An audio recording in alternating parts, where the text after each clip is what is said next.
Alrighty, welcome to the 135th edition of the MMA Circus here on BloodyElbow.com. My name is Nick Baldwin, and back on the program, it's been a little bit. My guest co-host, Jed Meshew from MMAfighting.com. Jed, Andrew Lawrence did quite well. He got married, and he hadn't missed a show up until now, but you're back. You're filling in for the boots of the Clown Kid. What's going on? How are you?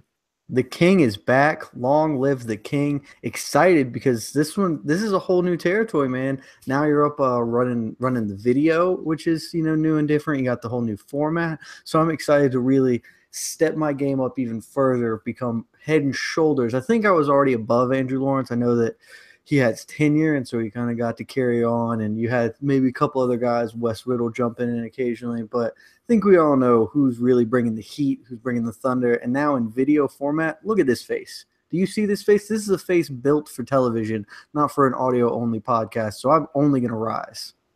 And that's, I suppose, why I brought you on before the battle about a year ago or so, because it was always video, so got to take advantage. Exactly. It's important to get the moneymaker out there. Let people know who the most attractive man in combat sports journalism, not named Sean Al-Shadi, is. But I do wonder if we've been doing this video stuff for about, 131, 2, 3. So this is our fifth episode on YouTube live for the MMA Circus. I wonder why I hadn't brought you on sooner, and with this new format. If I was so high on you, as high as you are on yourself, I feel like I might have brought you on and kicked Andrew off a few weeks ago. But no, you don't want to start because it's a new thing. You want to get your legs under you, want to start with the bad, end with the good. Exactly, because your first few efforts are always not going to be your best efforts. So you want to get your sea legs under you before you start bringing in the big guns like me. So I understand. It was cool. I'm happy to let Andrew, take the ball in the first couple of downs, but I'm going to punch it home. That's what I do. Andrew sort of says the same thing when I did the show for about the first 35 or so episodes of MMA Junior Radio, which was what this podcast was before we changed the name to the way better name in the MMA Circus. I co-hosted it with John King, and Andrew feels like he's a step up, and now you're a step up above him. We're keep getting better. No offense to John King and Andrew Lawrence. I love you both, but I'm just going by what Jed Meshew thinks. That's how the game works, man. You get new hungry young lions come up and unseat the old dogs. That's how the fight game works. It's how the fight media game works too. I didn't make the rules. I'm just the next generation. All righty. Well, let's get into it. Episode 135 of the MMA Circus. Last weekend, we had UFC Fight Night 119 from Sao Paulo, Brazil. And in the main event, we had Derek Brunson, UFC middleweight contender. Welcome back, the Dragon, the legend, Lyoto Machida. Back to the octagon. Machida had been out for 2.5 years due to USADA violation. It was some sort of supplement where he didn't realize it had something that was banned or illegal, and then he got caught, or admitted to it actually, and then ended up getting kind of an unfair suspension. Sort of got BS'd in that one, but he returned. He seemed to be healthy and ready to go, but Derek Brunson clocked him about 2.5 minutes or so into the first round. Brunson landed a nice solid punch and put Machida down, and the ground and pound was even worse. The ground, the shot on the feet was solid, and it definitely wobbled Machida, but the ground and pound is what put Machida out, what really ended the fight. Overall, a really impressive performance in the main event. Brunson, of course, now on a 2-fight winning streak after losses to Whitaker last year and the controversial loss to Anderson Silva. Now he's back on a streak with the knockouts over Dan Kelly and now Machida. What did you make of this? Were you at all surprised? I wasn't entirely surprised, just because Machida's old. He hasn't looked good in way longer than he had even fought. You said he hadn't fought in 2 years. He hadn't looked good in probably 2 years before that too. And Derek Brunson's still in his prime. He hits really hard. If Machida's slow, I think we all knew sort of the stakes going on beforehand. I picked Machida mainly out of a sense of, I loved Machida. Machida is one of those fighters that really brought something different to the game that made me appreciate him a lot. And so I picked him out of nostalgia more than realistic expectation here. And I think I didn't learn a ton from this fight. I know that Derek Brunson can hit hard. I know that he is a really good finisher once he lands a good clean punch like he did there. And I guess the only thing I really learned is that I think Machida's washed up. I mean, if he wants to stick around, he can get fights that he can win. especially in like middleweight and light heavyweight. They're such bad divisions that he can probably hang around the lower end of the rankings. But if he's going to stick around, he doesn't need to fight any top contenders, any young guns again, because he's just going to get waxed just like this. If he's going to stick around, I would like to see him fight. I would honestly think an Anderson fight makes some sense now. I know, Yep. I don't know that fight would Or ever. Vitor Belfort. Yeah, or Vitor fight. Do the Legends tour thing at this point in time, because he even has a style that's specifically bad for aging. His game was really predicated on his reaction, his timing, his speed, his ability to leap in and out. And as his timing goes, that's one of the things that fades. You'll keep your power, but your timing and speed will drop. And so, the punch Brunson hit him with, that's a punch that he probably doesn't land on Machida, 3 or 4 years ago. But Machida just wasn't quick enough. He's never had like great head movement in general. He mostly uses range to dictate when he can and cannot get hit. And he stuck around a little too long, got clobbered with, it was either right hook or left hook. I don't exactly remember. And that was the ball game. So I don't need to see him fight young guys, but I'm a good win for Derek Brunson. A good name, good scalp to have on his resume as he tries to piece together enough wins to maybe get a title shot somewhere down the line. It's interesting though that it's harder when a fighter declines. And of course, I'm talking about this because I do feel, as you said, Machida is on his way out. He probably should just hang the gloves up. That'd probably be his best option at this point in time. But it's interesting with Machida. His decline isn't as visible and noticeable and obvious as others. He doesn't look old, first off, so that helps. But with his game revolving around timing, it's harder to pick up on, say, oh, he's a tad slower, or his timing is a tad off from, say, when he fought for the UFC title or was the champion. And I feel like his game revolves around certain things where when he does decline, the changes or the decline isn't as noticeable, but it still is there just as much as anyone else's decline. And so his losses almost start to come off as a surprise because we still think he's the same Lyoto Machida, but he's clearly not. I mean, he's winning every fight he's in until he loses. That's pretty much how that's gone. Like the Yoel Romero fight, he probably was up a round or two. I frankly don't remember the exact time frame on how that fight broke down, but I remember Machida was winning, and then Yoel Romero just sort of was like, "Nah, I'm going to win now," and he dropped him on his head and beat the hell out of him. And he was, I know it was a short fight this weekend, but he was beating Derek Brunson. He looked a lot like old Machida. He was moving in and out. He was taking. He was getting his leaps on. He was hitting a really solid straight left hand, like his normal stepping in left hand. He hit Brunson with that several times, but I think he landed two good shots, two good punches. Yeah, he landed a couple of good things, and he was, I thought he was winning the fight up until and looked relatively vintage until he stuck around in the pocket too long, and then he was dead. Sort of to my point. I mean, we don't see the decline until it's right in front of us, until he's on the canvas unconscious. Exactly. Yeah, he's winning until he's losing because his style is so different and weird, and it's so fundamentally like not what we're used to seeing. He doesn't need to retire. If he does, I'm totally okay with that. I think everybody probably should retire early, but I have a soft spot for the veteran matchups. Like I would love to see him fight Anderson. Even now, like that's a fight that's a shell of themselves, but it's a shell of both of themselves. So it's okay. Like I enjoyed. Who didn't love the shit out of Vanderlei Silva versus Chuck Liddell? I think that was before your time, actually. But both guys were, all coming off like losing losses. Maybe Vandy was on a couple loss streak, but it didn't matter. Like it was a fight that meant something historically in general to us, even if it was past its prime. And it was still a fun fight because both guys were at a similar level of competition. So if Machida wants to stick around and fight Vitor and he wants to fight Anderson, I'm all in for that.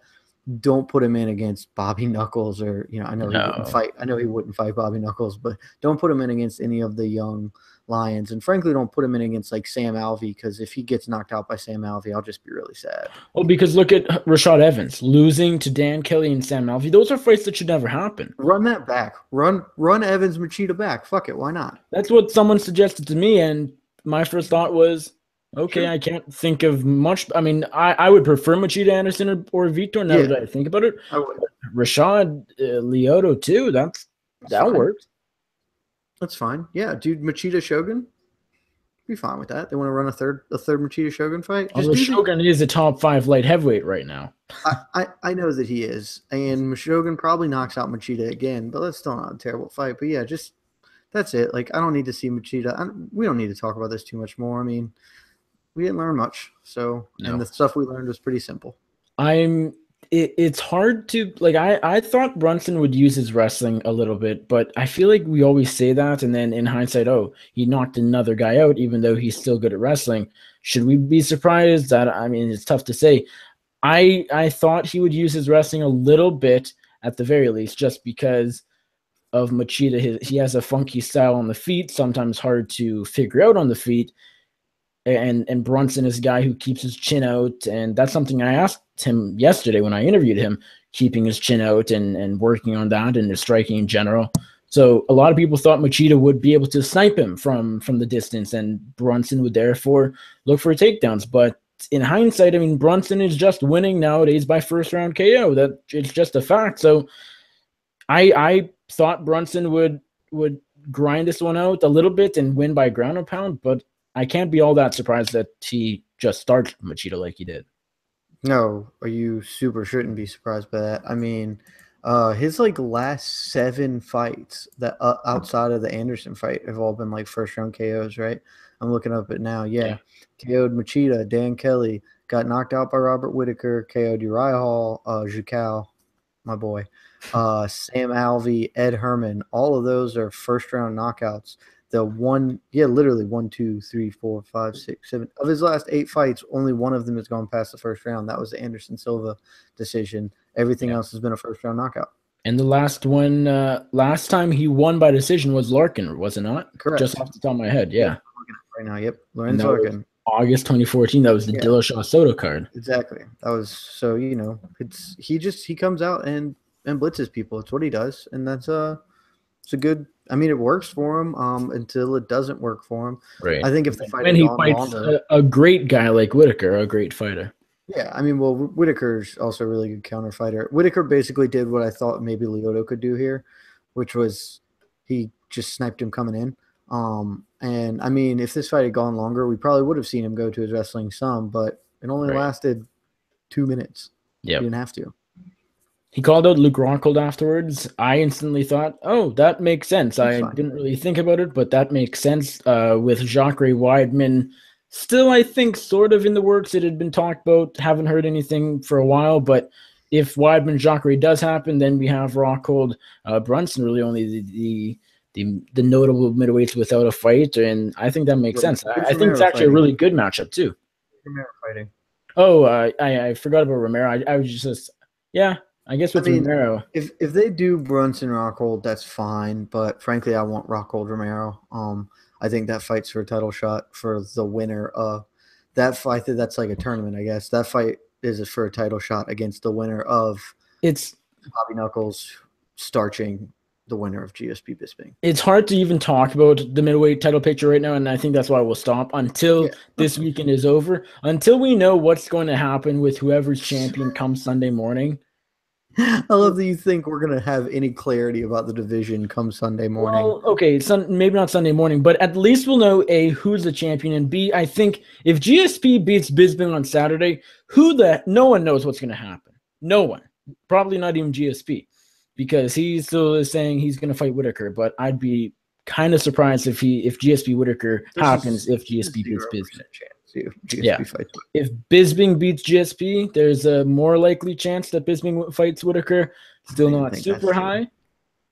I think if Bisping beats Whitaker or if Bisping beats GSP, he either hangs it up or goes really hard at trying to get a Cormier fight to hang it up. Because like I know Ozdemir is like the guy in sort of the discussion right now, but you could pretty easily just do Ozdemir versus Gustafsson, and that's a legitimate bullet with a bullet point unquestioned #1 contender fight, and Bisping can leverage it and be like, yeah, I've paid my time to this company. I want to fight Daniel Cormier. I'll do a quick turnaround and fight him in February or whatever, and that's my retirement fight. I'm going for a second belt. And frankly, I think the UFC would do it. Like if he just said that, because they're not. Are they really priced into Volkan Ozdemir versus Daniel Cormier?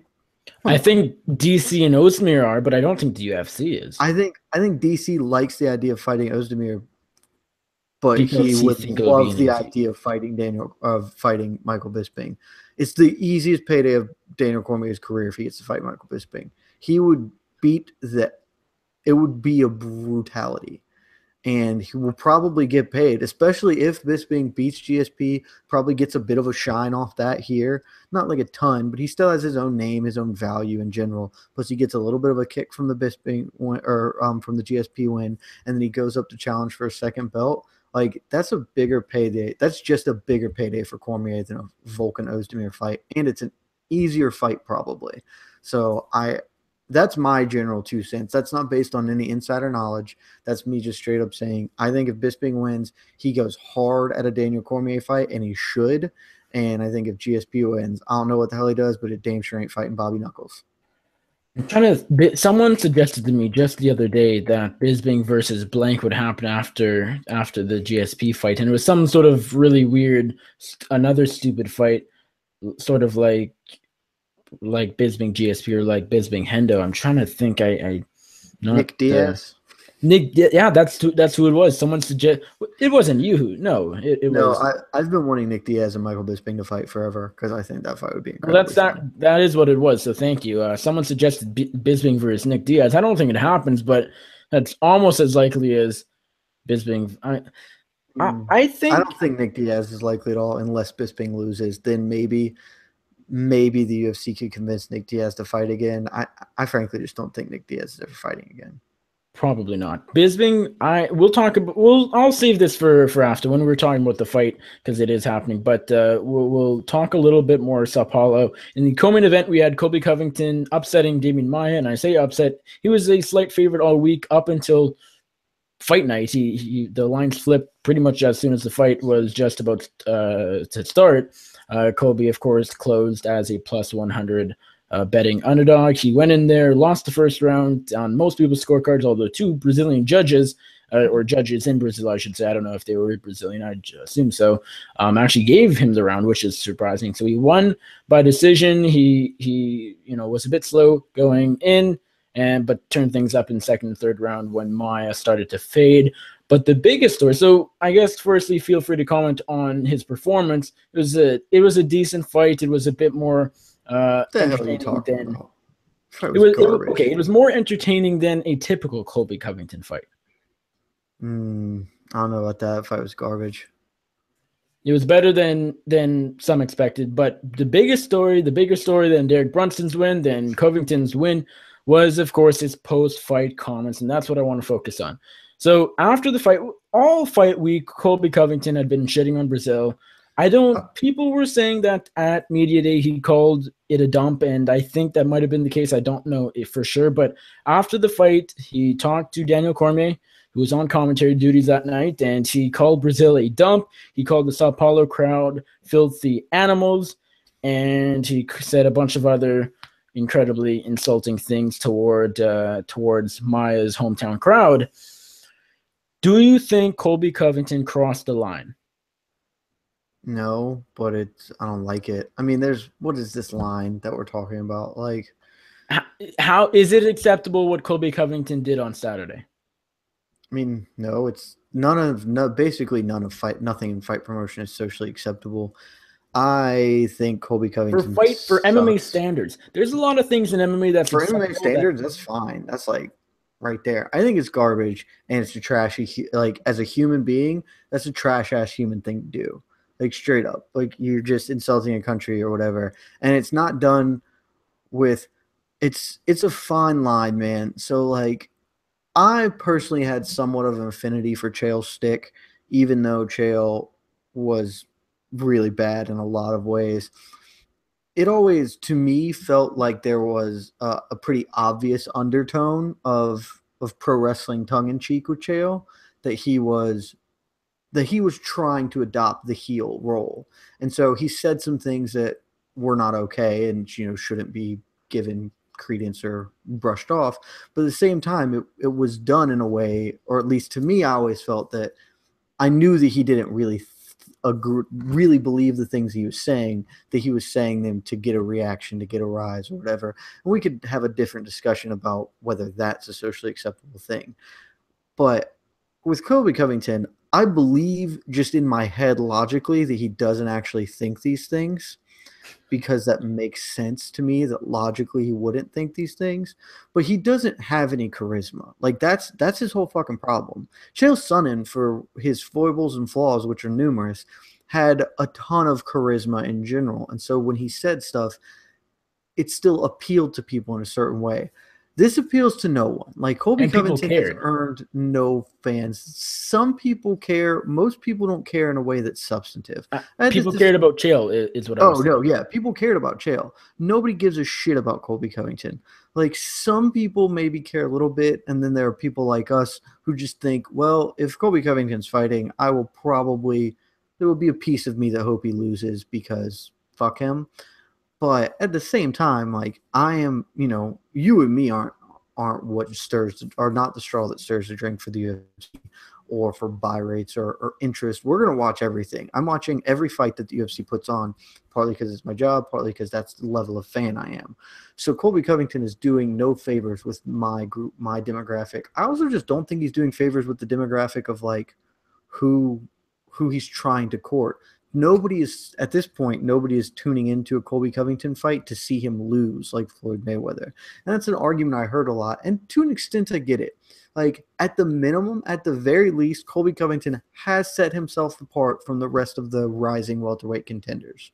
Like, everybody who follows the sport to a level of, high degree understands who Colby Covington is.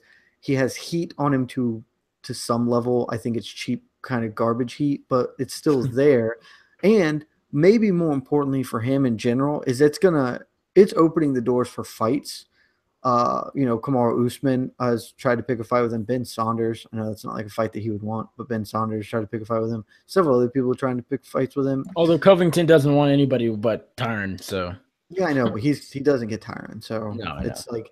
But the other thing is, like, I don't think the kind of opposite end of that coin is I don't think that Colby Covington would struggle to find fights outside of it. He's a good, talented fighter with a ranking who's not like who's probably honestly the worst of like the current up and coming crop of welterweight contenders. I would agree. Yeah.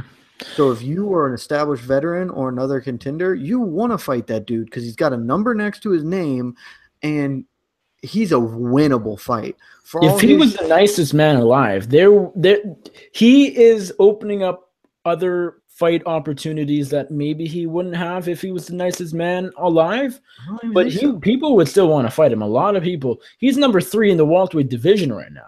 The welterweight division is getting decent. We have Kamaru Usman. We have Colby Covington. Darren Till just made himself a name. Emil Meek, if you want to add him there. Mike Perry, Santiago Ponzinibbio. So the welterweight division, the future of the division right now is really good. It's stacked at the bottom of the top 15 and top 20. So Colby Covington shouldn't struggle to get a fight, even if he wasn't doing all this as number 3 welterweight. He wouldn't struggle. That's the thing. He wouldn't struggle. This serves no purpose, too, because it's not like Anderson Silva is the champion of his division. The champion of his division is an American wrestler, not a fucking Brazilian dude. So going down to Brazil and calling them filthy animals doesn't have the same relevance that Chael going, the Nogueira brothers thought a bus was a horse. That's why at least is appealing. It was stupid and idiotic, pissed off his teammates who are a lot of them Brazilians and his coach. And so like that's going to end up coming back to him in the gym. Like they're not going to be like, oh, it's okay for you to do this, and I know you're just trying to fight. They're like, no, fuck you. And I know Bigfoot is trash. Let me hop. Put Colby Covington's tiny ass through a wood chipper. I just want to add in that the whole ATT thing. I don't think Colby Covington, because I talked to him a couple days ago and asked him about that. Are you worried about, okay, you're in Oregon right now, but when you do fly back down to Florida where you train regularly, full time, when you walk into those ATT doors, are you worried about the animosity that might be between you and your gym mates. He's not worried about that. He is talking about how he has his own clique. He has Jorge Masvidal, Mike Brown. He has a couple boxing coaches and Dan Lambert he likes, and that's a couple other training partners, but that's about it. He doesn't mingle with say Amanda Nunes or Bigfoot. He doesn't care, and I feel like that's a mistake. I feel like you should not be going on, say the MMA Hour or wherever, and talking poorly about your teammates like that. Okay, I think honestly, I feel like knowing who Colby Covington is, I'm not surprised, but he should have sent out some sort of legitimate, genuine apology and said, I didn't mean to assault my own teammates, because I think that's going to backfire. I mean, is Colby Covington, I mean, I don't blame if American Top Team kicks Colby Covington out of their gym. I don't think it'll happen, but if it does, I can't blame them. I don't think it'll happen, but I think that the reasons it won't happen is basically because ATT is such a large gym. Like if he was training at a smaller gym, if he was at King's MMA, do you really think they're gonna hang out? Like, do you really think any Brazilian head coach of a gym, of a smaller, more inclusive gym, would let that slide? No. Without a real, like a legitimate apology for it. Of course ATT not. is a Cordero massive would kick him out. Yeah, Cordero would have him the day after the fight. Cordero probably would have beat his ass in the ring when he said it. And that's, to me, like, that's the big thing here. I get it. He's at least setting himself apart. I get that he's doing whatever he can to throw and make a market. I think that there are pros and cons to everything you do in life, that this has a lot of cons on the kickback. And I don't see there any pros for this bullshit because, again, Tyron Woodley is from Missouri, not fucking Porto Alegre. I asked Colby Covington, if you're trying to go after an entire crowd or a nation or a city, or I said, Missouri. Why didn't you go after St. Louis? Yeah, or Ferguson. Like, do that. If you want to do some morally onerous bullshit, like call an entire nation filthy animals, which is some really repugnant shit when you actually think about it. He could do just as easily repugnant shit and go after Ferguson, Missouri. Like, come on. I don't, like, it's not. Because if that's what you're trying to do, that would at least get Tyron Woodley's, blood up and be like, all right, I'm going to go whip this dude's ass. Sure. Tyron Woodley is starting to talk about him, but he still doesn't care. He does not care about Colby Covington. It's like, well, I don't give a shit about this dude. He's trying to avoid Colby for good reason as much as possible. But I think the whole Brazil thing, when I asked him about that, he basically said he lashed out at them and called them filthy animals in a dump and all that because they were acting apparently like filthy animals to him, throwing garbage at him. But I feel like he sort of started it because they weren't throwing garbage at him at media day, as far as I know. And I think, according to people, that he said certain things about Brazil even before the fight, during fight week. And I guess he sort of had this personal thing against Brazil, but I think there are more cons. This doesn't boost your future as far as who wants to fight you. This doesn't make Tyron Woodley, the only fighter you want to fight now, want to fight you more or want to fight you at all, because Tyron Woodley has no interest in really fighting Colby Covington, really. And I think a lot of this is very short term. We are talking about Colby Covington right now. We're talking about something completely unrelated from his fight against Demian Maia. And with that in mind, this worked. This worked very short term. Spin zone, maybe that's the whole plan here, because his fight was trash. He's not all that good at fighting, and maybe he's just trying to distract us all. Well, whether it's a distraction, he's just trying to get us to talk about him, and he succeeded. But does that mean we're going to tune into his fights to watch him lose? No. Or because he's a heel now, are fans going to hate him enough and know enough about him and care enough negatively to watch him lose or want to tune in to see him lose to Tyron Woodley or whatever? I don't think so. I think he's losing fans and he's getting talked about, but I don't think this will turn him into a Chael Sonnen-esque heel. No, because again, he lacks Chael's charisma or general concept for what he should and shouldn't say. Honestly, he said a lot of really things that I find tedious, and banal for a while now. Frankly, the last thing I really want to say about Colby Covington right now, because I'm pretty spent with him in this in general, because it's just exhausting to have to deal with this crap, and we have a lot of other stuff to get to in general. But is I find it absolutely hilarious that in his like pre-fight promo package, like I'm the new breed, I'm the best striker. He is a terrible striker. Like he lost round one. I think you can give him the round. Like I think it's a toss up. He landed a lot of low kicks, a lot of those little calf kicks to Demian Maia, but he also got pieced up by straight left hands and check hooks from Demian Maia. K1 Maia is not really a thing, and he was just drawing Colby Covington, who, because he just ran forward, he threw everything out like this. Like he was reaching. He looked like an even worse version of how Derek Brunson usually fights, only without the actual power behind it. So Tyron Woodley is super not afraid of Colby Covington. I don't think that anybody in that division is frankly afraid of Colby Covington. At least anybody that he would be trying to get a fight with. And that's why everyone's calling him out, not just because he's number three, but now, because he is by far the worst top 5 welterweight. I didn't realize he was up to number 3 now. I get it. Demian Maia was number 1 or number 2. I don't know what he was at that point. He was number 3.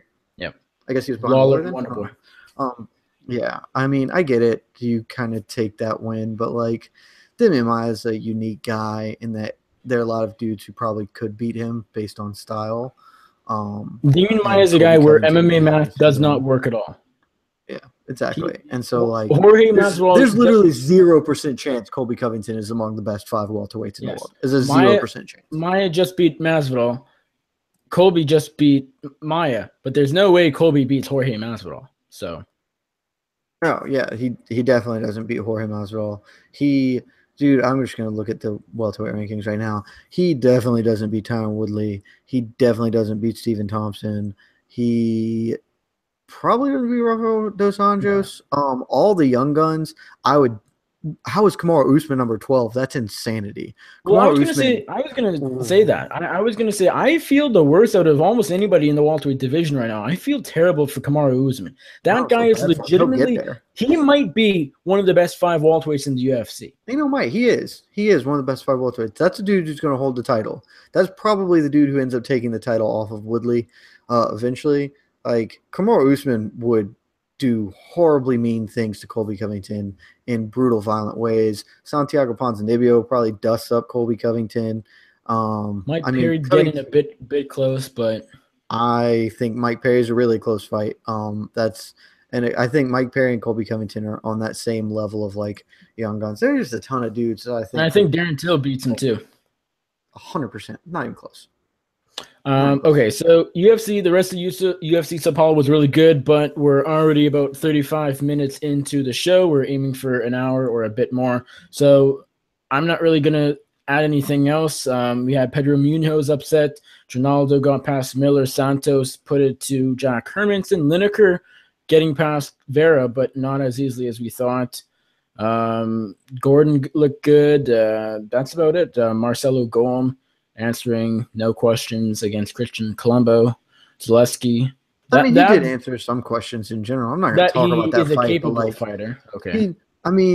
But the thing is, we had only seen him on the regional circuit, like dust up 2-10 fighter, bad fighters, and he came in. And Christian Colombo is not a great fighter, but he's an experienced guy, and we see can look at Golm and see that he has physical, athletic talents that could manifest themselves in real ways in a shallow ass division like heavyweight. Like he's a guy he's not. You don't look at him and go next champion, but you do think, okay, that guy has something that merits paying attention to when he fights going forward, particularly for his division.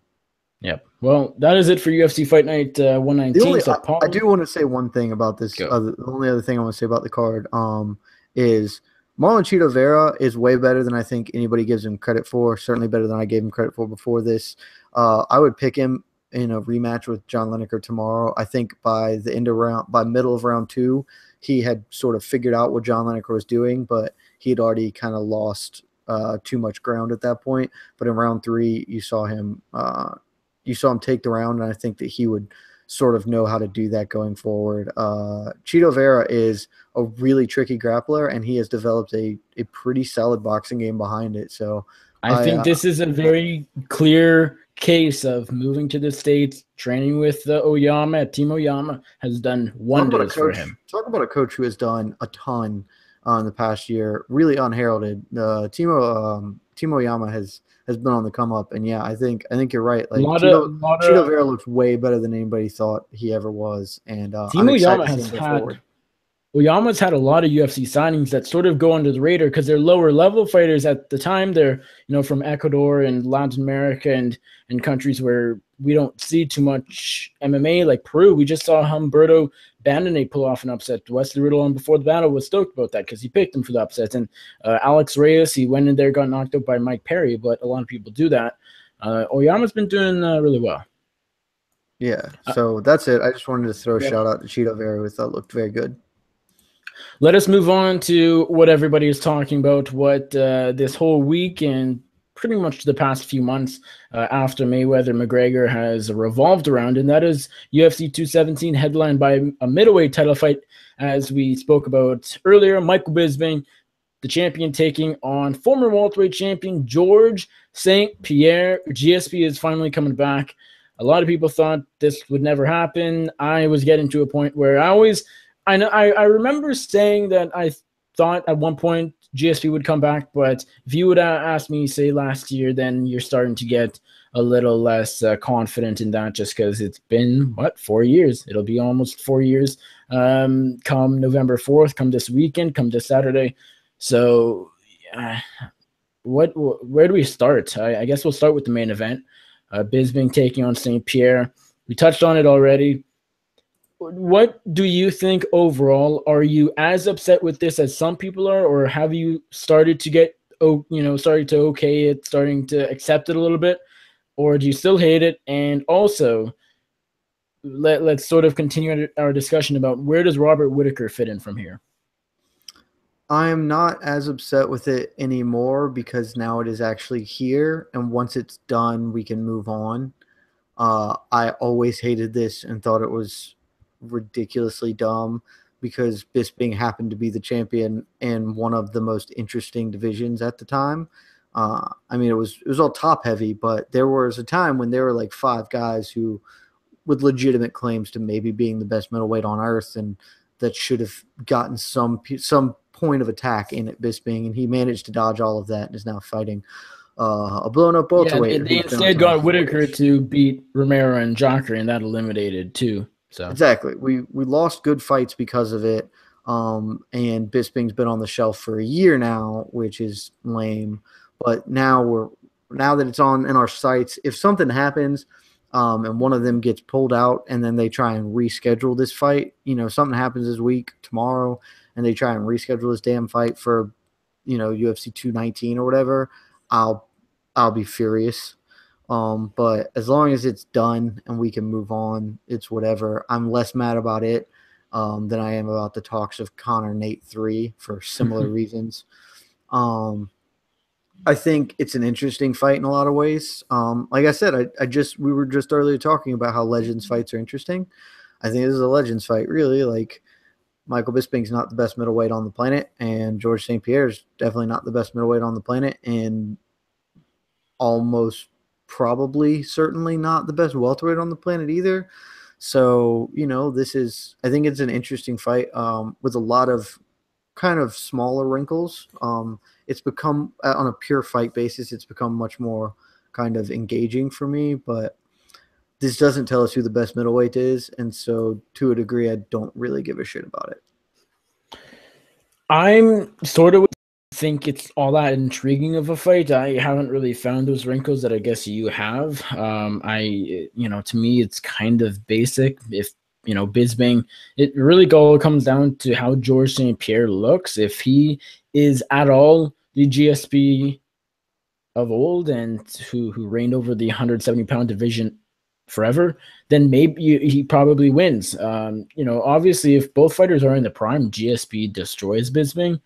But They're not, and Bisping has been doing well, and surprisingly, he knocks out Luke Rockhold, biggest upset in a long time, and then he gets past Dan Henderson barely. He's sort of just by he's been getting by the tips of his fingernails, but he's doing it, and it's still just so crazy that he's been the UFC middleweight champion for now about a year and a half. When he knocked out Rockhold, I think everybody's first prediction is, okay, 6 months, Bisping probably doesn't hold the title. He's going to lose his next fight. But, of course, then they did Hendo, and that changed. I don't hate this fight. I'm okay with it because I've gotten used to just with the way the UFC runs. I expect these types of fights every now and then. Sure, I like sport. And sure, I want sport and legitimacy for the most of, the UFC cards and for what I watch as far as MMA goes, but the odd fight like this, I don't mind. And I mean, the fact that George St-Pierre is such a legend and one of the greatest of all time, it helps in this sort of stupid fight, if you will, that, okay, at least he was at one point one of the best fighters, if not the best fighter on the planet. At least, like, this isn't sort of, it's better than, say, Bisping Hendo, but it's still a little annoying just because, this will crown the middleweight champion, but we all know Robert Whittaker is probably the best middleweight on the planet. After seeing Gegard Mousasi struggle against Flamenco, Whittaker versus Mousasi was the only fight I was questioning myself on whether to pick Whittaker or not, and now I would pick Whittaker for sure, and Whittaker I was already confident in Rockhold and all that, so I think Whittaker is the best fighter on the planet. He's not in this fight. This is for the middleweight title, so that kind of eliminates some of the fun here. Yeah, I mean, I still think it's fun because I think it's an interesting matchup. Like, Bisping does things that are bad for George St-Pierre historically, and George St-Pierre does things that are historically bad for Michael Bisping. George St-Pierre has a good jab, and Michael Bisping gets hit by jabs because he doesn't move his head all that often. And he can work a solid low kick game against Michael Bisping. He's also susceptible to that. I think George St-Pierre, assuming George St-Pierre is near what he used to be, I think he can take Michael Bisping down. I know Michael Bisping is a fairly good defender of takedowns, but George St-Pierre took Johnny Hendricks down, and Johnny Hendricks is a much better takedown defender than Michael Bisping is. So, like, I think George St-Pierre has all the tools to win. It just really kind of depends on what he shows up looking like, because he has also not been great about his defensive head movement. And Michael Bisping has become a much better counterpuncher and sits out on his punches more. The knockout on Rockhold is a thing that he wouldn't really have been able to do previously in his career. So I think that there are just a lot of wrinkles that make it sort of interesting, but because the stakes are so much lower than what I think they should be realistically, again, I'm with you. Like, it's the least interesting of the 3 title fights to me this weekend. The one thing, as I said, and sort of I missed this a little bit, but the one thing that really keeps me sort of engaged is just the fact that it's GSP. I mean, I was a guy, a lot of people didn't want him to come back, and I can understand that absolutely, but my selfish self still wanted to see GSP fight. I wanted him. I mean, maybe that's because I didn't see him fight all that much. I caught a couple of his later fights, but I wasn't a huge fan even in 2013. So I think I've seen George St-Pierre fight live twice. So it's unbelievable, but that has to play a part with me wanting to see him. I mean, I've seen, him fight live twice. So, I think naturally knowing how good he once was and still might be, I think wanting to see a fighter like that sort of just, it makes sense. Stylistically, I got to go with the Canadian here. I got to go George St-Pierre. I'm picking GSP to win the title. Not confident, just because Bisping is a bigger, and I think more than anything, well, actually, he's barely bigger. Pretty swole at the pictures, man. I mean, Bisping is definitely a bigger dude, but George looks like he has put on weight. According to this, GSP has a 1-inch reach advantage. I know that means he has really long gorilla arms. Yeah, I guess he always had really long gorilla arms. It was always a thing. I'm with you, man. I'm picking GSP. I don't feel any type of confidence about it, but it basically boils down to 2 things. One, Michael Bisping barely, and I mean barely, because I actually scored the fight for Dan Henderson. And Dan Henderson's 46 years old and literally has one form of offense that everyone in the world knows, and everyone in the world knows when and where and how it's coming. And Bisping still super tried really damn hard to lose to him. Yeah. Certainly George St-Pierre is going to be bringing something a little better than that to the table. And two, I'm basically like, GSP is picking on Michael Bisping here. He was retired and thought, I can come out and win a second belt because that jackass is champion. Yes, I'm going to do that. He didn't come out and get, I want to fight Tyron Woodley, who's really good at wrestling and hits like a Mack truck. He said, I want to fight that dude. I can definitely beat his ass. And George St-Pierre, whatever issues you have with him, has always been extremely smart about his career. Has always learned the lessons that were taught to him, and taken all of the appropriate measures. And it makes all the sense in the world to me that he is competent and confident about where his skills are, to just be like, yeah, I can come out and beat Michael Bisping, get 2 belts, solidify myself even more than I already was as the GOAT, the greatest ever, and maybe start getting some more paydays, some more money fights, and then retire again for real. So, I mean, I'm with you. I think my GSP pick comes down to it. It's sort of just a gut feeling that GSP. I mean, if GSP didn't feel like he was at his best or close to it, I don't think he'd come back, because, as you said, he's a smart person. He's smart with his money. He's smart with his career in general. I don't think if he didn't feel the fire and feel that he was capable of doing good things in the octagon in 2017, I don't think we'd be talking about his return right now. So I have to think that he's close to what he once was. And, if that's the case, I think he does pretty well against Bisping. I can't say he dominates Bisping. I won't be surprised. If we see a dominant performance from GSP, just based off the fact that if this is one of the better GSPs, I think he beats Bisping pretty clearly. Bisping can do well on the feet, but as you said, GSP has a low kick. He can jab Bisping. Bisping always has a disadvantage with one eye. That never helps. And also his takedown defense is good, but not great. I think GSP is capable of taking Bisping down. I just see the advantages go to GSP here. Bisping slightly bigger, just in the height, which really doesn't mean a whole lot. But, I think stylistically it favors St-Pierre. And then at that point, I just got to hope and assume that he'll be pretty good physically and mentally and all that. And so I think GSP by decision is a pick. Okay, so as far as what happens after, we already touched on it a little bit. You think Bisping Cormier will be the fight to make? I'm not so sure that happens. I'm leaning towards Bisping really fighting Robert Whittaker, which sounds a bit crazy, but I wouldn't be surprised to see that happen. I'm thinking that might. I'm sort of feeling like the UFC doesn't. Bisping, the UFC ultimately doesn't need Michael Bisping. So I feel like after these stupid fights, Dan Henderson, GSP, I think they're going to try and entice Bisping to accept a legitimate fight, which is Robert Whittaker. And I think eventually he's going to almost have to. He never has to take a fight, but I think he'll be. I think that's what the UFC will want. I'm not confident it happens. I think it might, just because can't be confident really in Bisping DC happening. And other than that, I don't know what does happen. If Bisping fights a middleweight, it kind of has to be Whittaker. I mean, unless they pull something out of their ass and Nick Diaz gets back, or they bump Tyron Woodley up. There's a 0% chance he fights Nick Diaz. There's a 0% chance. But what I'm saying, I feel like if he doesn't fight Whittaker, I don't see DC happening. I think Woodley's more likely than DC. It's the opposite, but fair. I think Woodley's possible, but I don't know that it'll happen. If they don't make DC Bisping, if Bisping wins and they don't do DC Bisping, everybody in the UFC should be fired. They should just all be fucking fired. It's not that hard. This is extremely simple.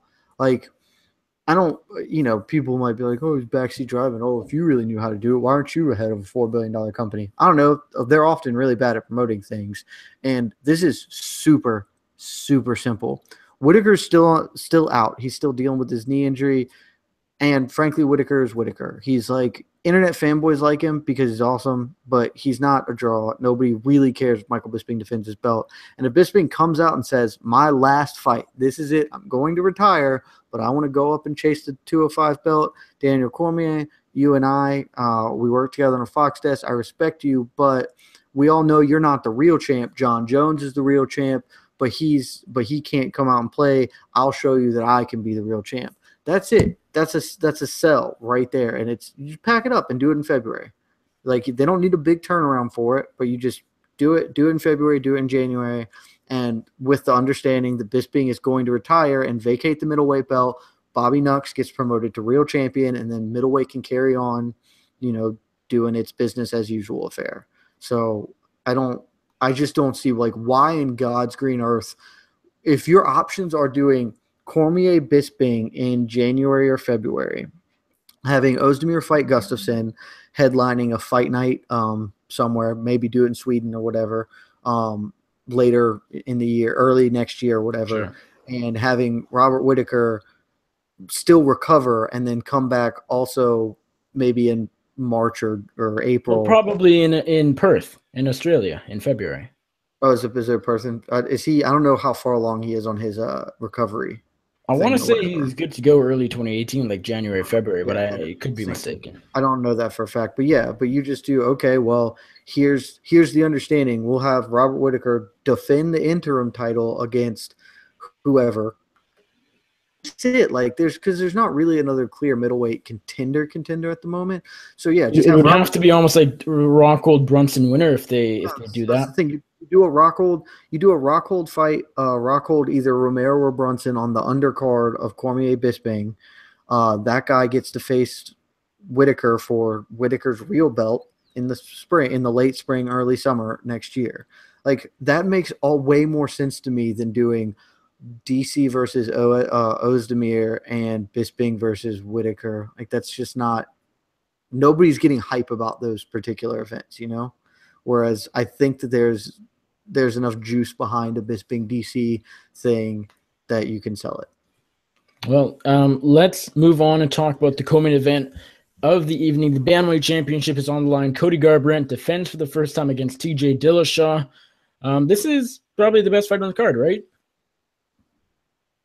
Probably, yeah. I think so, yeah.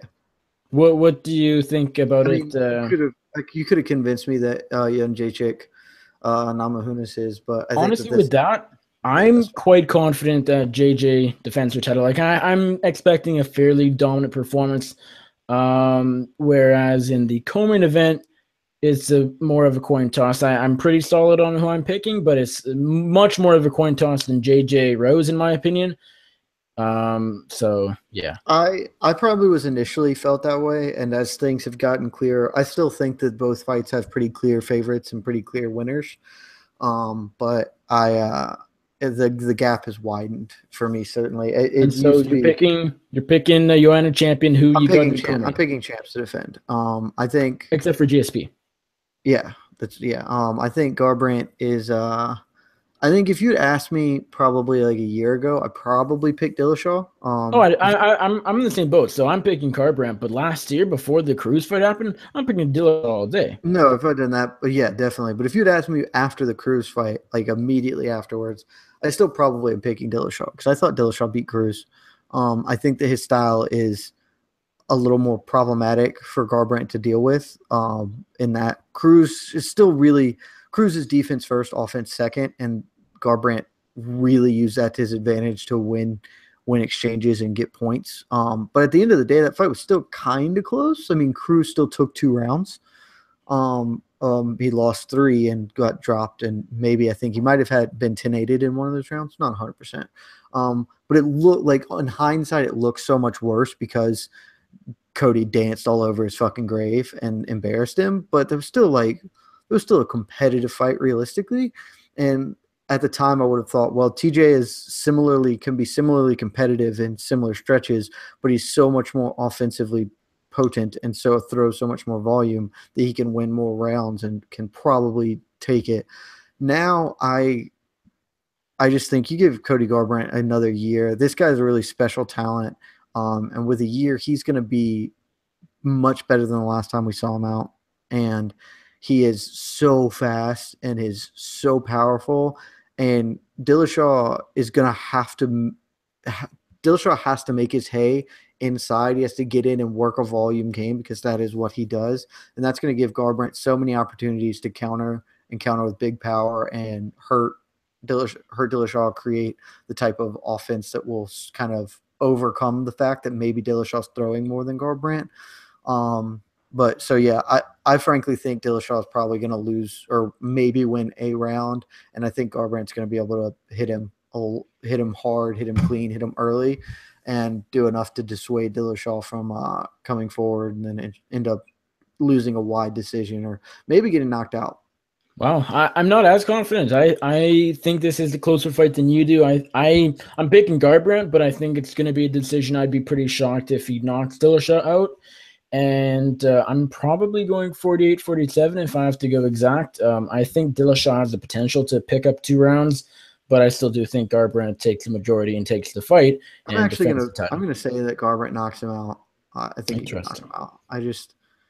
I think Dillashaw is still kind of hittable just because of the way he fights and that he maybe has some success early, but eventually Garbrandt's speed and power is just – and the fact – like you're not going to see something that new out of TJ Dillashaw at this point. And right. Cody Garbrandt could come in with a whole new bag of tricks on you. Right. I mean, look at the Cruz fights. He went from – in July 2015, he went to decision against I always forget the guy's name. It was UFC 189 when McGregor fought Mendez. This guy just got knocked out by Douglas Sullivan. Augusto? No, he knocked out Augusto Mendez. Yes, before that. Really tough guy, Mexican. It doesn't matter, but he went to a decision against, this guy who so far or since then has really gone nowhere. He's a tough guy, but not a great fighter. And then a year and a bit later, he's pretty doing, he's convincingly – Henry Briones, that's it. A year and a bit later, he's convincingly defeating the best bantamweight of all time, Dominick Cruz. That just shows you with this year off, we could see a completely new Cody Garbrandt. We could see a much better Cody Garbrandt. But TJ Dillashaw has been in the sport long enough, and we know TJ Dillashaw is enough where we're going to see some improvements, but they're not going to be as drastic, I don't think. Dillashaw also, sort of an intangible here. Dillashaw is now opening his own gym in California with Cub Swanson.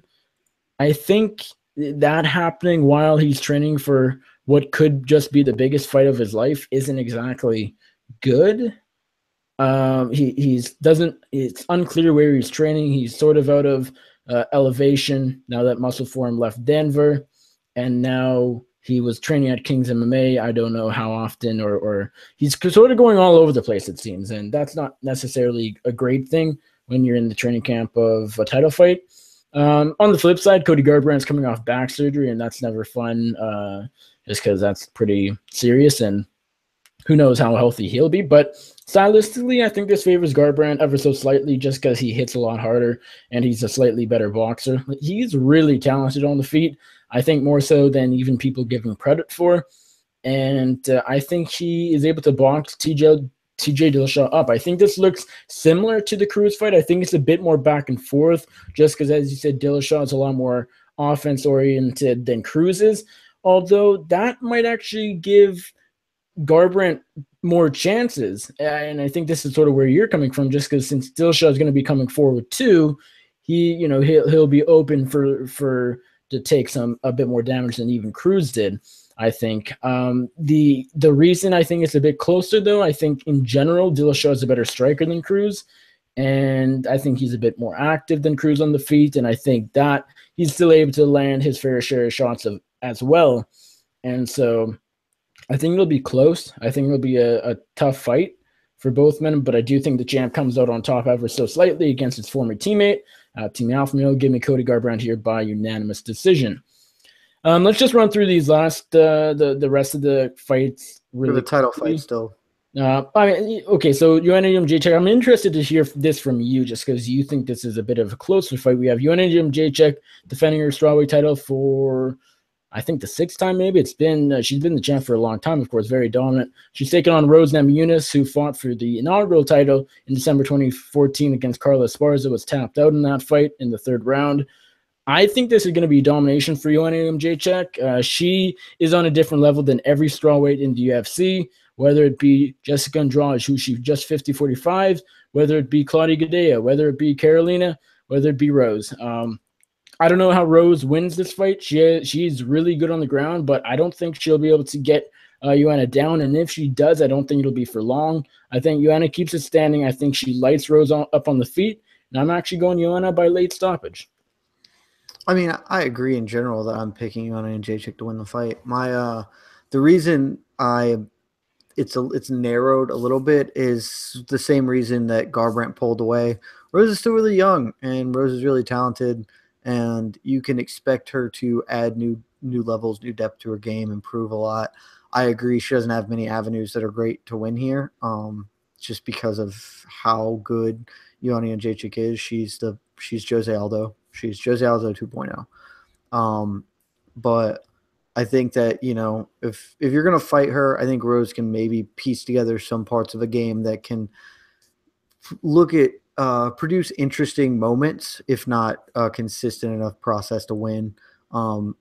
At range, Rose has power, and that's the thing. Like, Joanna can get hit, and Karolina Kowalkiewicz does not have a ton of power, and she dropped Joanna. Now, granted, Joanna probably still even won that round, but like, if Rose drops Joanna, maybe she's much more of a finishing threat, particularly in the mat. So maybe that's something that's available to her. Again, I'm not picking Rose. I don't think Rose is going to win, but Rose is a good enough athlete and young enough in the game to still be add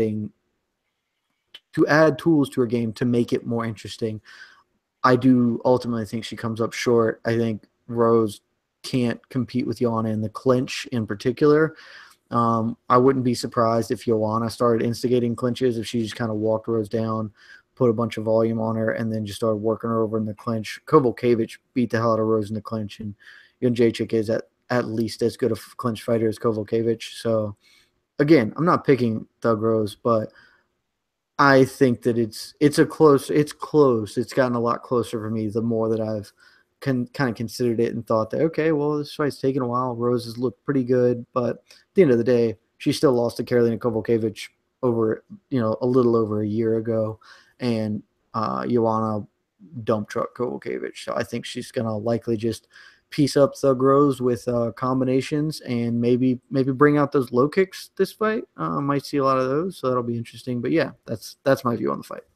Awesome. And I hate to skip over some great fights. We, of course, have Stephen Wonderboy Thompson against Jorge Masvidal on the We don't card. have to That's skip great. over. I can tell you how that fight goes right now. Jorge Masvidal is really good. Jorge Masvidal, we'll talk about him in a minute on some other shit, but would beat the hell out of Michael Bisping if they fought in a cage. And Jorge Masvidal is going to tool up Stephen Wonderboy Thompson. Very interesting. Underdog pick from Jed Meshew. We're not going to go over the rest of the card. That is what we will be doing with Wesley Riddle tomorrow night on Before the Battle. So we talked about the title fights, gave you our thoughts and our extended thoughts on the main event particularly. But if you want our picks for the rest of the card, including the Thompson Masvidal, I know you know who Jed is picking. You don't know who I'm picking quite yet. Johnny Hendricks, Paulo Borrachina is opening it up. James Vick and Joe Duffy, that's a hell of a fight. OSB, Corey Anderson, Mickey Gall returns. We have Curtis Blades, Alexei Oleinik. Really fun card, but we will talk about the rest of it. And of course, we will repeat our picks for the title fights on Before the Battle tomorrow night. Tentatively at 10 p.m. Eastern. We will let you know on social media if that changes. But for now, one last thing I want to touch on real quick before we get on to Gets It Doesn't Get It and Dumb Questions is the Bellator card tomorrow night. No, Friday night. We have Bellator. It is Ryan Bader versus Linton Vassell. Actually, a decent card. I sort of wish we had a bit more time to talk about it. We'll probably touch on it tomorrow as well for Before the Battle. But Bellator, the main event, is Bader versus Vassell. Who are you picking here? Ryan Bader is a way better fighter than Linton Vassell, and so I'm going to pick Ryan Bader to win. I think Ryan Bader's one of the top 5 light heavyweights on the planet, and the UFC should be kicking themselves about letting him go right now, because Bader versus Cormier is a fight that they should have already done, and it's a fight that they desperately need right now. They wouldn't have to do And it Bisping probably would have Cormier. sold. It would have sold okay because we remember a couple of years ago they had that thing at the press conference. Yeah, They have their little beef. So yeah, they could have packaged that and sold it, and they could sell it right now. They wouldn't have to do this Bisping fight that they're going to end up having to do if he wins. So, yeah, he's way better than Linton Vassell, who is like a fine fighter by light heavyweight standards, and choked out Liam McGeary, which was really, really surprising to me in general. Like, I mean, look, okay, let me come correct. Linton Vassell has actually looked really good in his last few outings. Emmanuel Newton, Francis Carmont, and Liam McGeary are all probably top 15 light heavyweights, at least in the conversation, because that's a really bad division. But, he also got he hasn't beaten really good guys, and Muhammad Lawal, who is a fairly guy, handled him. And I think that that's just how this goes here. this is a closer fight in my eyes. I am tempted to pick the underdog. I know he's probably fairly a large underdog, for good reason. I mean, Ryan Bader is a bigger name. He's been tested. He's fought top competition. He's, John Jones, Gustafson. I don't think that ever happened, actually, but Phil Davis, Rumble, Rashad Evans, OSP, etc., etc. I am going to go out on a big limb and pick the underdog. I don't really know why. I think maybe it might just because Linton Vassell has been looking really good as of late, and I might just forget how good Ryan Bader is, and then I'll be kicking myself afterwards. But why not take some chances in life? This isn't a very big one compared to what some people do. Give me Linton Vassell to claim the light heavyweight championship of Bellator. That is it for the Bellator. I know it's a decent card. Zach Freeman's on it. Phil Davis fights Ed Ruth. No. They're not fighting, but they're both on the card. The women's flyweight title will be crowned. Dakota versus McFarland. Decent card, but let's move on to Gets It, Doesn't Get It. We have a fairly big list, so it might take us a second here. First off, we got Dana White for suggesting his UFC content is fairly quick and that people will not watch other sporting events that last, say, 3 hours, I think is what he said. Gets it, doesn't, or doesn't get it.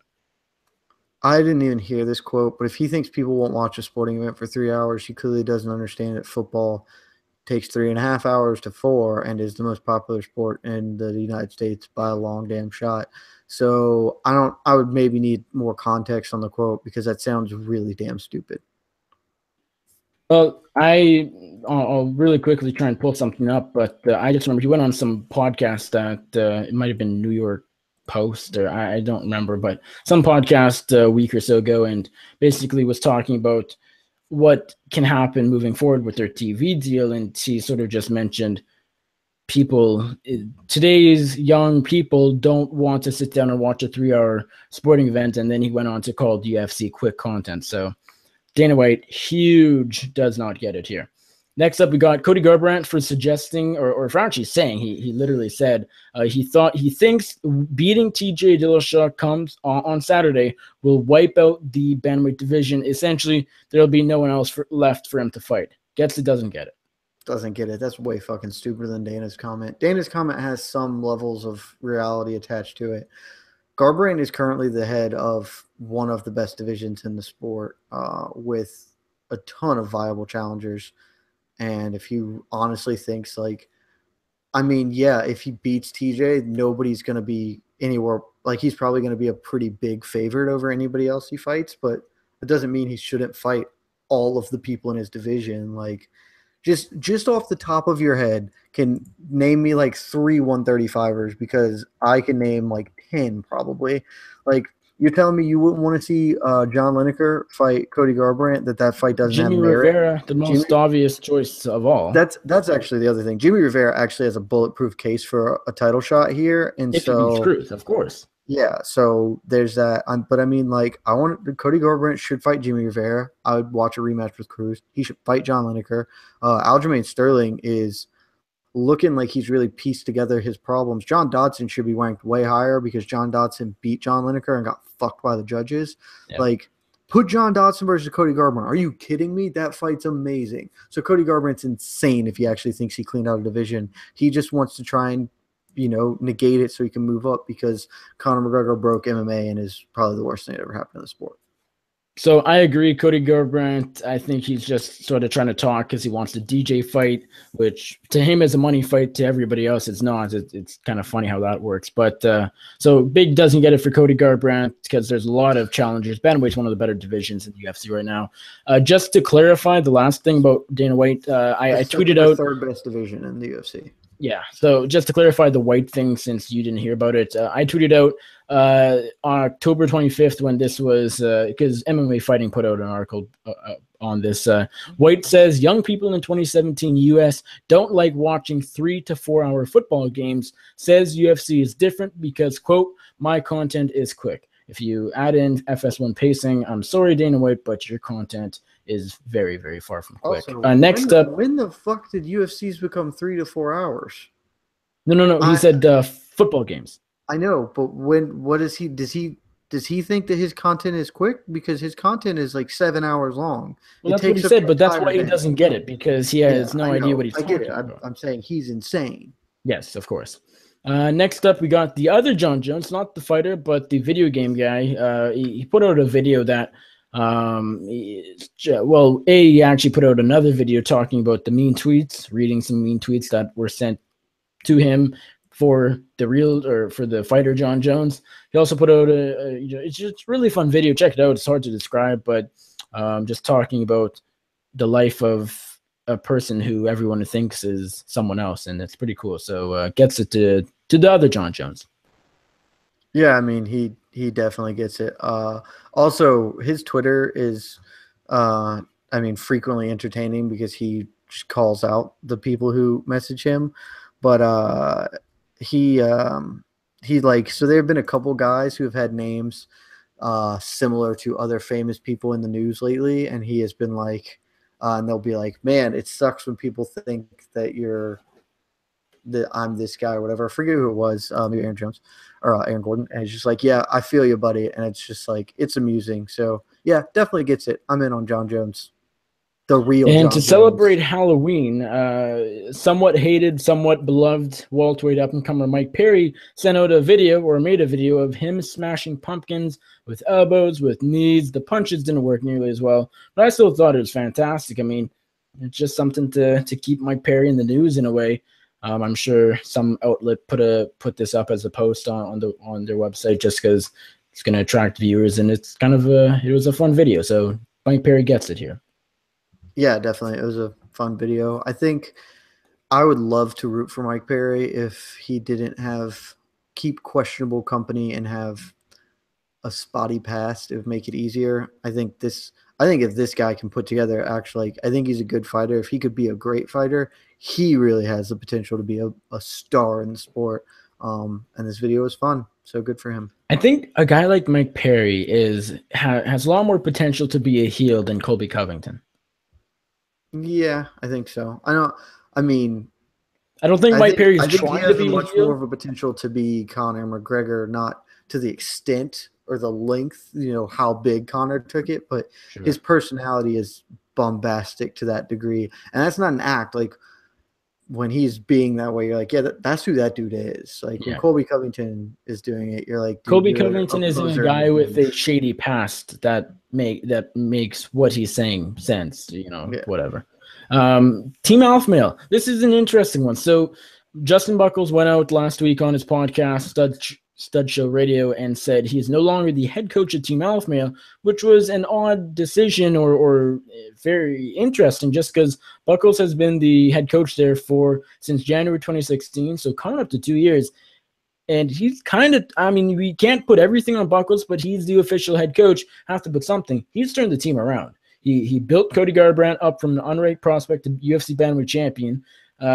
Last month of 2015, they were going 1-3. It was a horrible stretch. Many fighters considered leaving. TJ was gone. Dwayne was gone. Mark Campman left really quickly.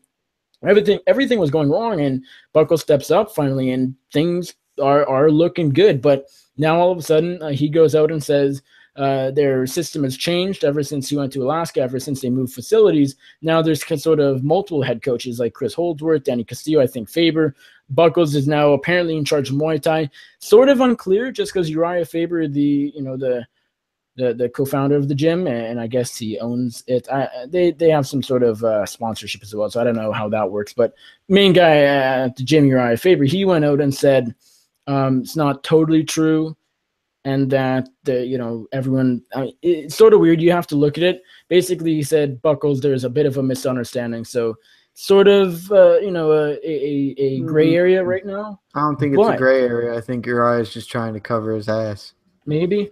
I mean, it's hard to. I guess I didn't want to flat out say that or accuse, but it's not even covering his ass. But like, if you read Uriah's quote, his quote is basically confirms everything Buckles says, but then like tries to interpret it a different way, which is stupid because you can't interpret it. Like, the fact of the matter is Buckles was the head guy who ran everything, and now he's not. And Faber tried to be like, yeah, but he confirmed everything Buckles says. Like, yeah, Buckles went up to Alaska, and then when he came back, we were in this new gym, and so it just made sense for us to start doing this way. And now, now Danny Castillo takes over doing this stuff. I'm like, but if Buckles wants to call himself whatever he wants to call himself, but no, like, everyone understood last year who the head coach at Team Alpha Male was, and now everyone does not. And that is purely a Uriah Faber thing. That is purely Faber doing this. And, it's his business. It's his gym. You do that however you want.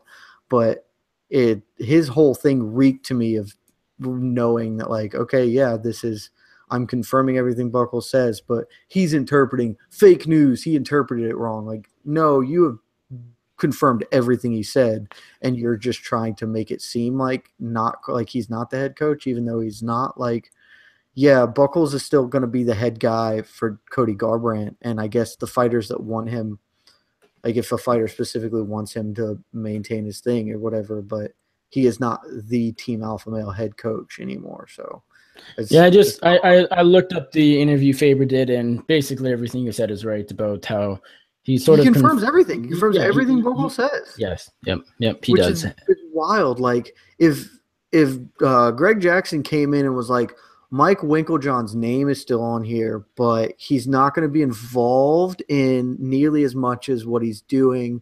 And, maybe he'll just come in every Tuesday instead of every week. Then the people would be like, well, Mike Winklejohn's not the same place that he was in Jackson Winklejohn. And physically, that's basically what Faber's doing. Is like, I know that Justin Buckles was our head coach and did all these things, and now he's doing way less and only gonna just basically handle Muay Thai and stuff, but he's wrong when he says he's like, no, Faber, you cut him again because you seem to consistently do this to coaches.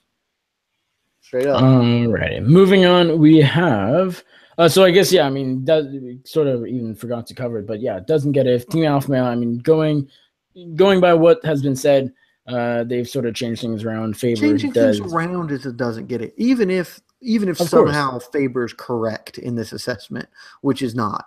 Like, why change something that's working? Yeah, typical. Yeah. Like they struck gold twice. They had Dwayne Ludwig, who's a fantastic coach, and then Faber got into a pissing contest with him and lost him and lost their champion along with him when TJ bailed to follow. And to an extent, Joseph Benavidez spends time at Elevation, and maybe they're full time now. I'm not 100% sure how that particular relationship works.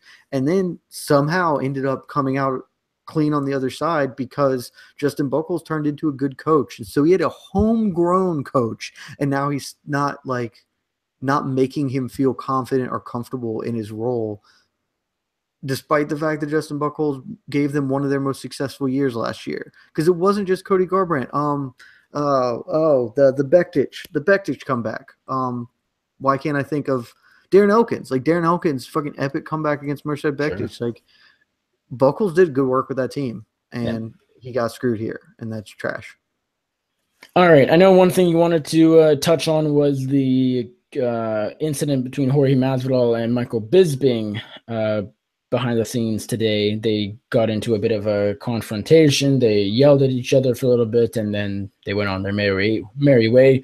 What do you think? And gets it, doesn't get it? It's a blanket doesn't get it for all fighters who use homophobic slurs because it's 2017 and it's not that damn hard. Like, especially when all of you likely are training with some gay people or have gay people in your family, or are just a decent human being who doesn't want to be trash and offensive to friends or family members of yourself.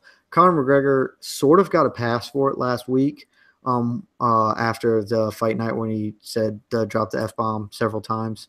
The UFC never made a statement on it. As far as I know, I could be wrong. I don't think they ever released a statement. People tried to get him to comment. All they did was take down the video that he did it and try and sweep it under the rug. Conor didn't make a statement until Tuesday or Wednesday, whenever it was, which frankly offends me a little. I think it was yesterday, which is like, it doesn't offend me. I don't think we should drag Conor through the coals for it and just burn him on, like light him on fire.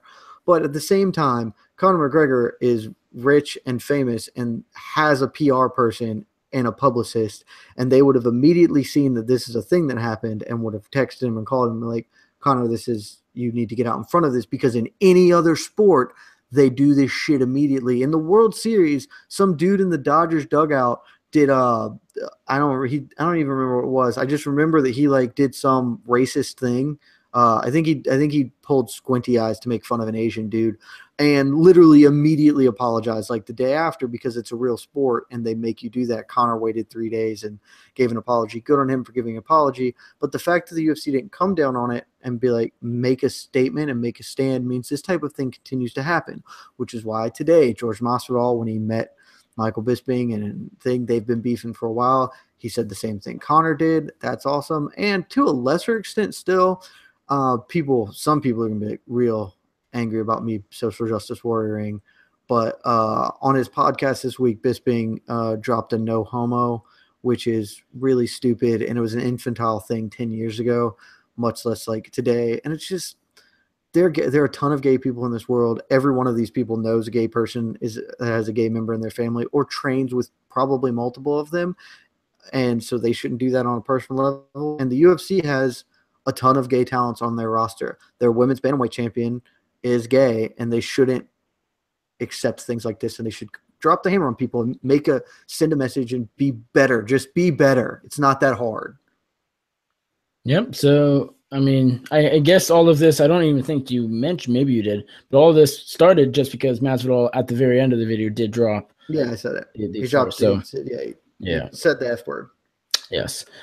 So, I mean, for both guys, I mean, they don't get it. There's no need. I mean, they're not even fighting each other. They're not in the same weight class. I know they're close, so it's not as bad as, say, Ferguson Verdum or Ferguson Ali Abdelaziz. But, I mean, come on. If you focus on who you're fighting, there's no point. There's no need for this. And also, adding in the homophobic slur does not help.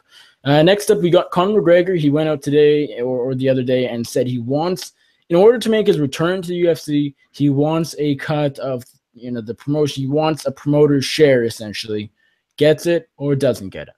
He gets it. Conor McGregor absolutely deserves a promoter's share, and should not fight until he gets it, because he will. Not only does he get it metaphorically, he will physically get the thing he is asking for if he just sticks to his guns, because the UFC needs him.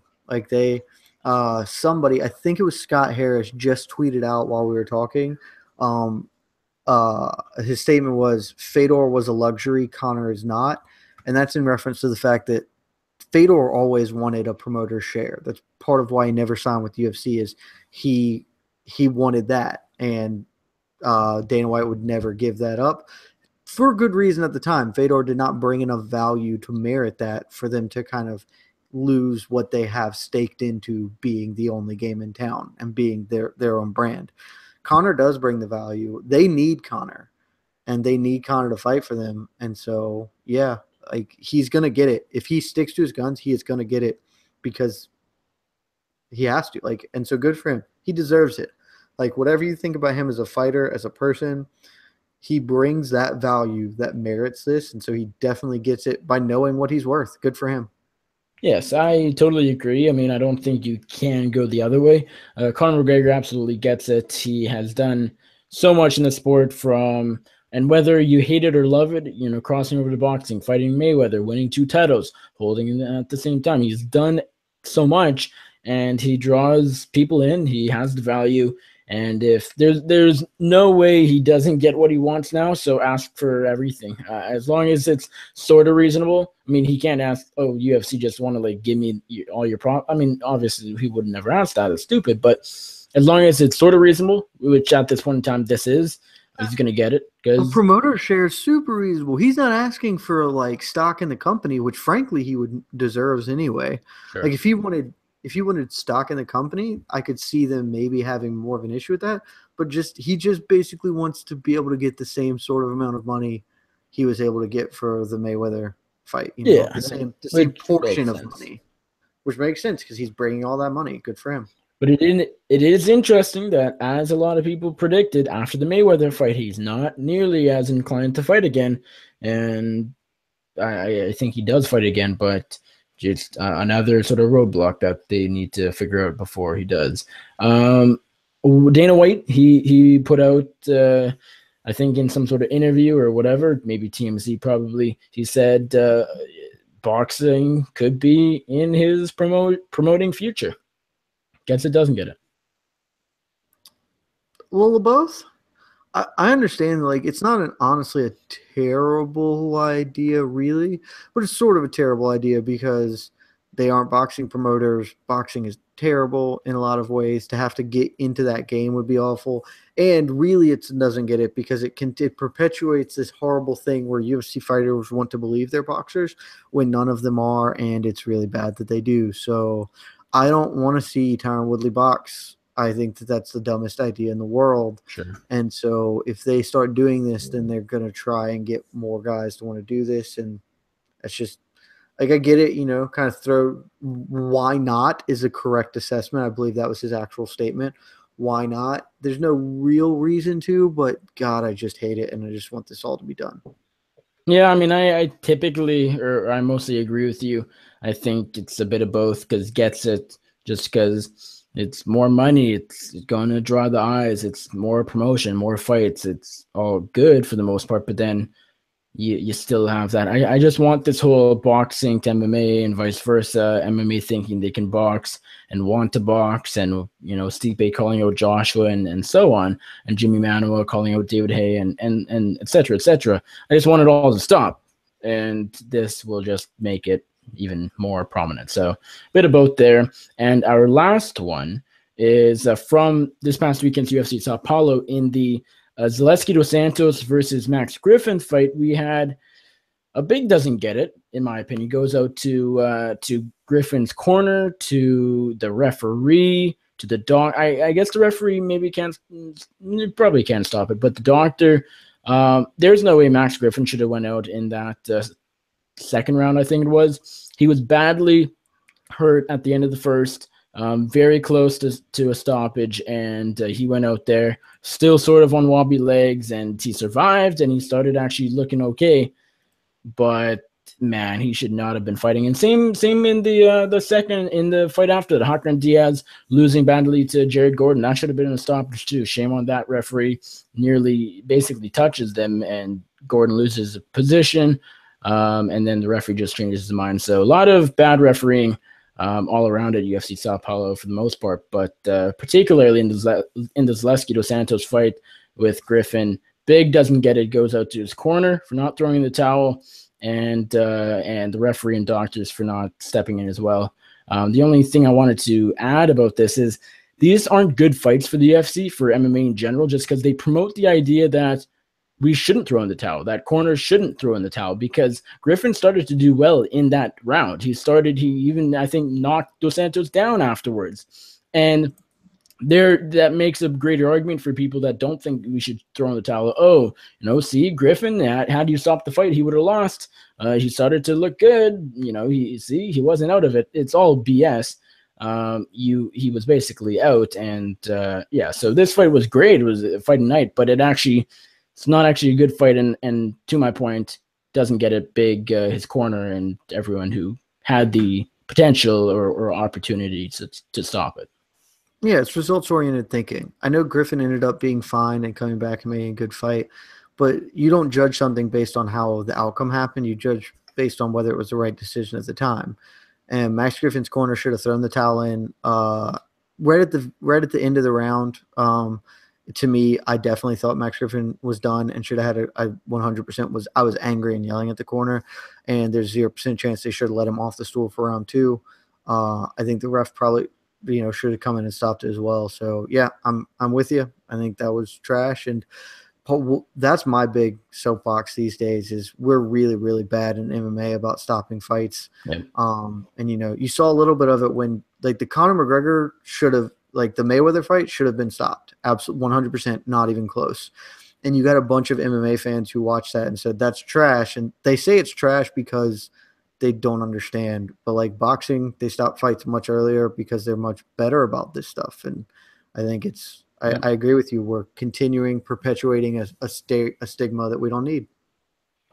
Well, that is it for Gets It Doesn't Get It. Let's move on to dumb questions real quick. We have a few. I think they all come from our good friend, Old Man Bob Voss at MMA State of Mind on the Twitter. Go follow him. His first question, favorite Halloween candy? Reese's Peanut Butter Cups. If you say anything else, you're stupid. I'm going to go with Kit Kat. I am a Kit Kat guy. Wow, you're an idiot. That's the hottest take you've ever had in your entire life. I'm not so sure about that. Kit Kats are good. What's wrong with Kit Kats? I like all candy. I am all candy matters to me. But Kit Kat is not in the top 10 or 20 of candies. Reese's is the only answer. It's insane otherwise. Although I love Reese's Peanut Butter Cups, but the Reese's Pieces I don't like. No. That's fine. I like Reese's Pieces, but that's a fine take. But Reese's Peanut Butter Cups is the only correct answer here. All right. MMA State of Mind also says, if GSP wins, does he become the de facto Canadian Prime Minister? This is your area of expertise, sir. Well, I'm not. My area of expertise, as everybody knows, is mixed martial arts and nothing else. I know nothing about anything else. So you know about Canada? You live there.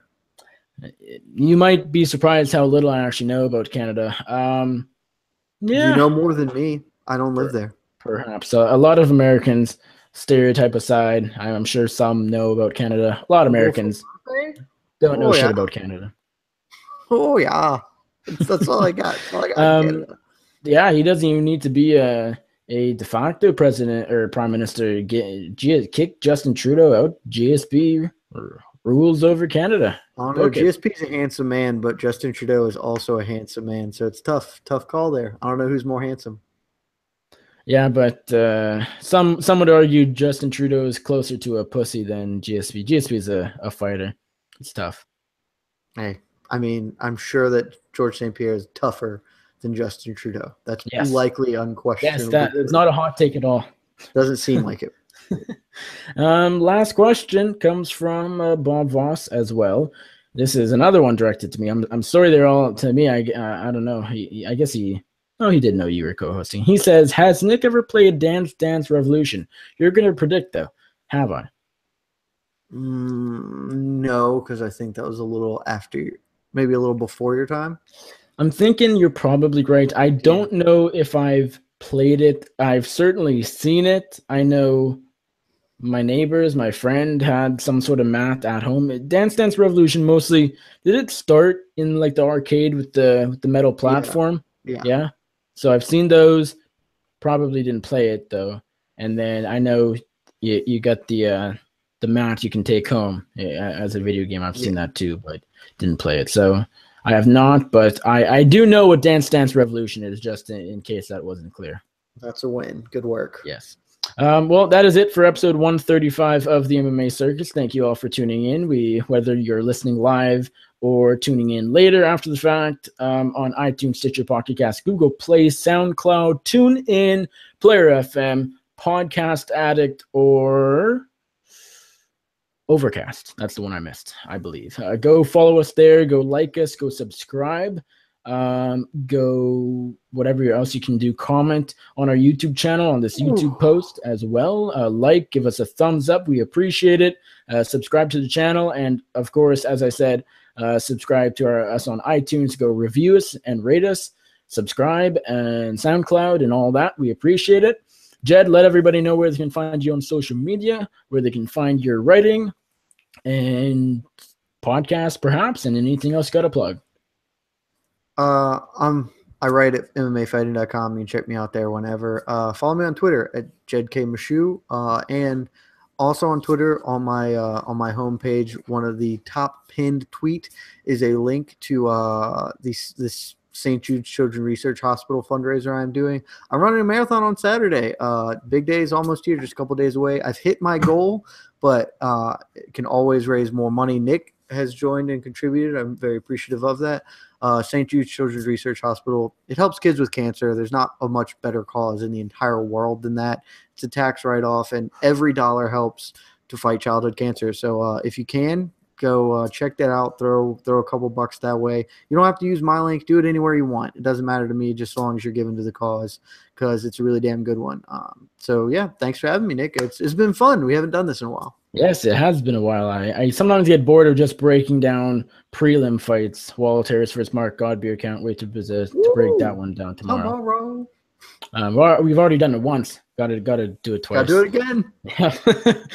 You guys can find me on the Twitter at Nick Baldwin MMA. You can find my writing over at bloodyelbow.com. You can find my other podcast, Before the Battle. I host it with Jed Meshew, the one and only, the one you're looking at right now, and also Wesley Riddle, who joined us last week, hadn't been here for a while. That is right on here on this YouTube channel exclusively. Just click out of this when we're done, and you'll be able to find Before the Battle quite easily on the home part of the channel, I guess you could say.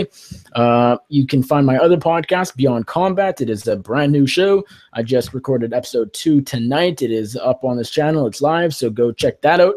Once you're done listening to this, I had Nick Godin from MMACircus.com on the show. He writes at MMA Circus. I said he also is an intern for the Arizona Coyotes Foundation of the NHL. So that was really cool.